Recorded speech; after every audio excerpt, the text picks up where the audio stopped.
Hello, it's your friendly cowboy. Like my new shirt? Well, it's getting close summertime here, so that's why I'm wearing this, the Hawaiian shirt. Actually, I'm going to leave my glasses on because I can see myself better in this, so I know I'm looking at the right place. But anyway, there's a guy named Bruce St. James and Pamela Harrison. Somebody, Pamela. They were talking, and she's got some sense about her, more times than not. But he has no sense whatsoever. Let me explain to you something about our immigration system that they're going right now. Now, a lot of y'all know, hang on, let me turn this off because the air conditioner's blowing. A lot of y'all know that what I did in the military and stuff like that. You don't know what I did. I was a boiler technician in the Navy. And basically made steam. I did some other things. No, I was never a Navy SEAL or nothing like that. But I did some security work after I got out of the Navy, and I did some other things, and then I ended up going back to Oklahoma, and then I come back out here to Arizona. Well, the reason I'm talking about this is because he's griping about how Trump says he's going to close the border and stuff like that, and now he's not closing the border at the present time because he says Mexico is doing their job. Well, that's true. Mexico supposedly is doing a job. There's been reported cases of it. That more and more people are getting arrested, and they're doing what they're supposed to do. The problem I'm having is that if he keeps on saying, no, that's just bullcrap. It's just his way of getting out of the situation that he got himself in by closing the border. And then he talked about, closing the border wouldn't do a single thing. And I'm thinking to myself, yeah, it would. You stop all traffic coming in here to legal ports of entry, and then the wall's there, what wall we do have. And he talks about this and another thing, and all these people are doing is trying to come over here, and because it's so poor in their country, why don't they do what we did? When we got tired of our government that controlled us, and that was the War of Independence, we kicked England's ass. That's what we did. We got tired of being taxed out of our ass and not being able to do our own thing and stuff, except for England. Why don't the people of Mexico, or why don't the people of Nicaragua, or why don't the people of Honduras rise up against their country and kick their people's butts? It's not our job to tell them what to do. It's not our job to take care of those people. It's not our job to take care of anybody except for us. I don't understand why they think that because, I'm sorry, I'm getting a little excited about this, but I'm tired of people saying that Trump doesn't know what he's talking about or anything. That man has more people behind him that tells him what's going on than these stupid people on the radio. Bruce St. James. I wish I would take him on any type of panel, and I would tear him apart. The only thing he knows is how to run his cotton-picking mouth. And it's the most annoying thing in the world because he doesn't know what he's talking about. And I know that they're doing an agenda for their TV show. They have to have subscribers that gripe and complain about this. They have to have people that talk about these different things that are, and of course they talk about the same thing all week. You can listen to Monday's show, and he'll talk about the same thing Friday. They're talking about the same thing, just like they do in Macagato's in the afternoon. And it drives me up the wall. See, these people, when they come over, they're illegal. They somehow find Social Security numbers, they make them up, or they take people's Social Security numbers that are stolen, or they say, oh, they pay taxes. No, they don't pay taxes. No, they don't pay taxes. Because then they claim all these other people that are underneath their roof that are not even family. You can claim it up to 8 people, I believe, on your taxes. But by the end of the year, you got to show proof that you have 8 people on your tax roll that have your Social Security numbers. You have to have all their Social Security numbers. That's why kids have to have Social Security numbers at the age of conception now, it seems like. I don't understand why they think they pay taxes. They don't pay taxes. And the problem is if they did pay taxes, they wouldn't be paying their own. They would be paying somebody else's because it's not their Social Security number. Now, the people that come in with a tax ID number with their visa to work, it's a tax ID number, they pay their taxes. But as soon as that tax ID number wears out on that job, they don't have a tax ID number. They don't pay their taxes no more. They go to another job and find another job. But they do not use that tax ID no more, because if they did, they would get caught by our government eventually. It takes a while, sometimes, probably 2 or 3 years. That's why I never understood why we don't use our IRS to go after illegal immigration, because they could find out exactly if those Social Security numbers are fake or not. There should be, as soon as somebody, there should be an E-Verify for every job you ever get for the rest of your life in America. But they will not do E-Verify. It's too not cost efficient. And all they had to do is put fucking numbers in a goddamn computer and do the shit. But no, they don't do it. They constantly gripe and complain. Oh, these people are just looking for a place to live. Well, so are people here. There's millions of people here that don't have jobs. Why do we have to supply jobs for everybody else? Now, some of them are probably not well qualified for the jobs or whatever, but none of these people coming over the border is, and he cannot tell me that there has never been any Al-Qaeda or ISIL come over from Mexico. He doesn't know. Do you think the government's going to go up there, oh, Bruce St. James, hey, yeah, we caught 5 of them. We caught 5 of them. We caught 10 of them. Caught 1 of them. He's not going to tell him. He's a fucking moron. I don't understand why he thinks he knows more than the Cotton Picket Border Patrol. Why don't he ask the Border Patrol? But he's too lazy. He's too much of a coward to step in and say the right thing. He wants to be controversial. But understand this one thing. He's wrong. Because you cannot count people you can't count. Which basically means you can't count the ghost in a room. You can't count them. You don't know how many ghosts are in a room. You don't know how many people cross the border a day. You only count the people that they catch. There might be an algorithm or something that goes with that type of process. They say, well, we caught 10 here, but 3 got out over here. But what about the ones that they didn't see? Who are those people? And how did they get across? They got across the same way. But they tell you over and over again on the news. The Border Patrol tells you over and over again. And this moron doesn't listen. Says that they go after the main group that has the most people in it. The rest of those are gone. They make it to the desert, they're gone. Whatever. They have people come and pick them up or whatever it happens. Me and my ex-wife went to Tombstone, okay? Tombstone is a few miles from the border. I don't know, 50 or 60 miles from the border. I don't know exactly how far it is from the border. But we're driving along, and we used to go ghost hunting in Tombstone. We used to go to the Bird Cage and Big Nose Kate's and all those places down there. We just roam around the streets in the middle of the night. I know it sounds kind of stupid, but that's what we did. And the police officers knew us there. We'd go and check the police officer and let them know that we were there, what we were doing, and they would say okay. In fact, they actually used to take us to different places that might have like old storerooms that they had at the police department, or old vacant buildings that they said that they supposedly had some stuff in there. We took video. We didn't catch anything. You know, we didn't have the right equipment. We did sound, you know, the EP, I don't know, voice phenomenon. I can't remember what the deal is. It's been so long since I've done it no more.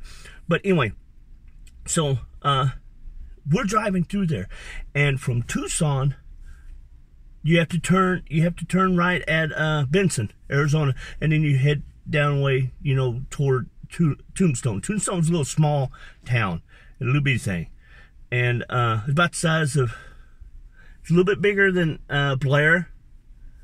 I would say put Blair. It's smaller than Alta, so I'd say put Blair, Martha, or these people that know what I'm talking about. Blair, Martha, and what's that place right outside of Blair that has all the houses? I don't know. I can't remember. It's not coming to me. Anyway, take all those. That's about the size of Tombstone. It probably maybe 10,000 people, 15,000 at the most. I would say probably around 10,000 people. And that's now during the season, it's more than that. But the thing about it is we're driving through there, and it's pitch black. There ain't no, it's a highway. It's a 2-lane road most of the way.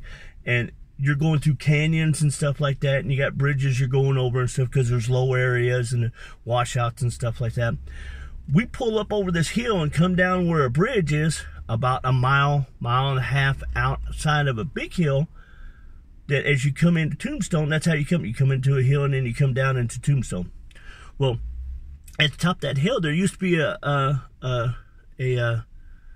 Border Patrol station at the top of the hill. Well, they move it around. They don't just keep it there. It moves around. It's flexible. It's got a little tent and they got a little camper sometimes or whatever.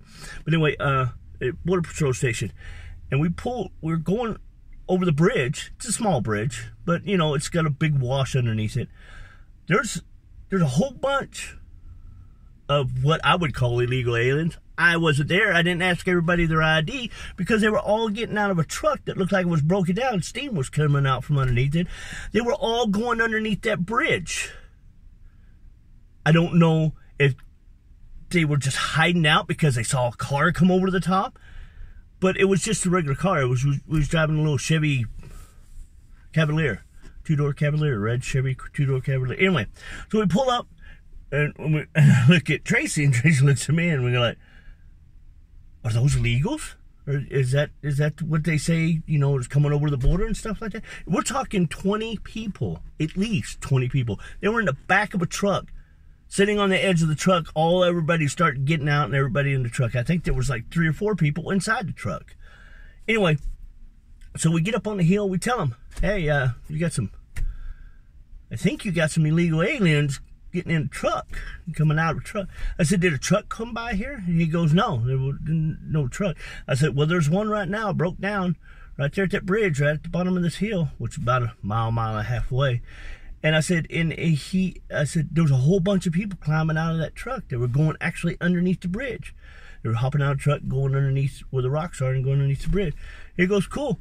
Two of them got in their patrol cars or, you know, Border Patrol cars, and then they headed that way. So we went on to Tucson and stuff like that. And then when we came back through, it was about light. There was one guy there, and he goes, "Oh yeah, we caught a few of them, not all of them. We didn't catch all of them, but we caught a few of them." I said, "How many did you catch?" He said, "About 10. And I was like, okay, you know, and it's just something that I know. And I don't know why he thinks that only women and children are coming over the border. And I understand that they're having a hard time. I truly do. I've been to other places.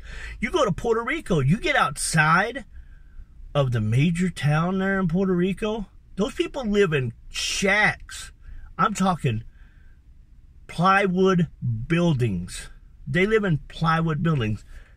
Granted, it's beautiful country down there, but still, it's a plywood building. Kind of like the people in, the homeless people in Seattle. They live in tents. Even during the wintertime, they live in tents. So, these people are not good for our economy. They think they are, but they're not. They don't pay taxes. And they say, well, they do pay taxes. Well, they pay taxes generally when they buy groceries and stuff like that.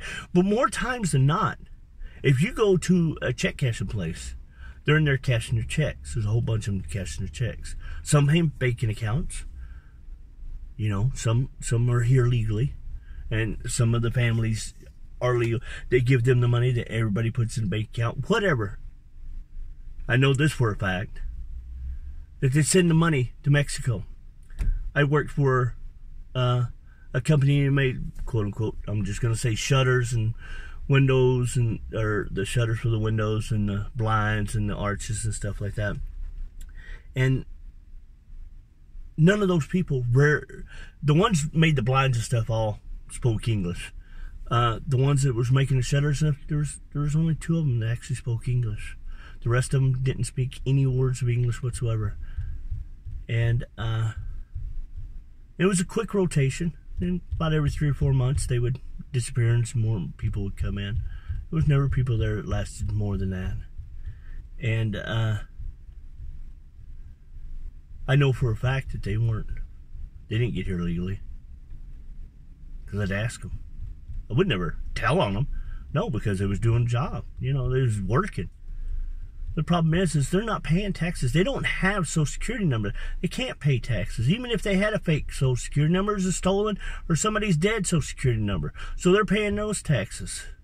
But if they claim 8 or 9 people on their deal for the whole year and then switch numbers at the end of the year, they're not paying taxes. I think we should go to a flat tax. It'd be the greatest thing in the world for this country, I think, if we go to flat tax. Everybody pays taxes. Everybody pays their own fair share. Nobody gets money back at the end of the year. You pay taxes. You keep going about your business. Don't worry about how much you're going to get at the end. Learn how to not spend money through the year. Maybe listen to Dave Ramsey more often. All right, that's my rant. Y'all have a good day. Sorry that I got so emotional and so excited about this, but it makes me mad. Hey, there's my Nicola. It makes me mad that people on the radio have their own agenda and they don't take into consideration any information whatsoever. I know that Fox News has their own agenda, and I know that CNN has their own agenda. CNN, though, used to have deals about trying to it had a commercial about raising money to impeach Trump. Raising money to impeach Trump. That confused me. Because you don't need to raise money to impeach somebody. You just have to have a 2/3 majority, a House, Senate, to impeach the president.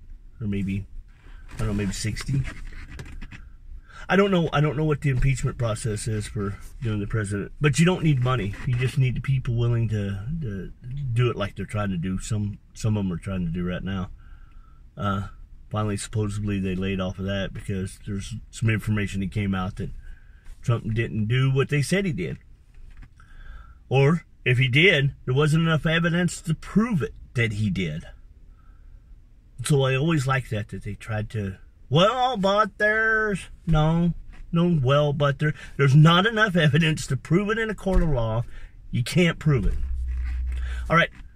Again, Friendly Cowboy. Sorry I got upset. Now it's time for me to go back to work. Yes, you see people behind me. I'm in the parking lot of the airport, waiting for rides and stuff. I already have a few rides already, but all right. Remember, always try to be nice to people. Always try to be nice. Oh, and by the way, I have a new phone. And as you can tell, it might be a better video. It's a Huawei P20 Pro. I'll be taking pictures and stuff like that. And I'm looking for people to contact to do some horse videos. Some stuff that I know, some stuff that might help people if they want to get into racing horses or something like that. Maybe the next video, okay, I'll tell you. The next video I do will tell you the process that you need to think about if you want to buy a horse or be somebody who messes with horses. Just know that they're big dogs. Basically all they are.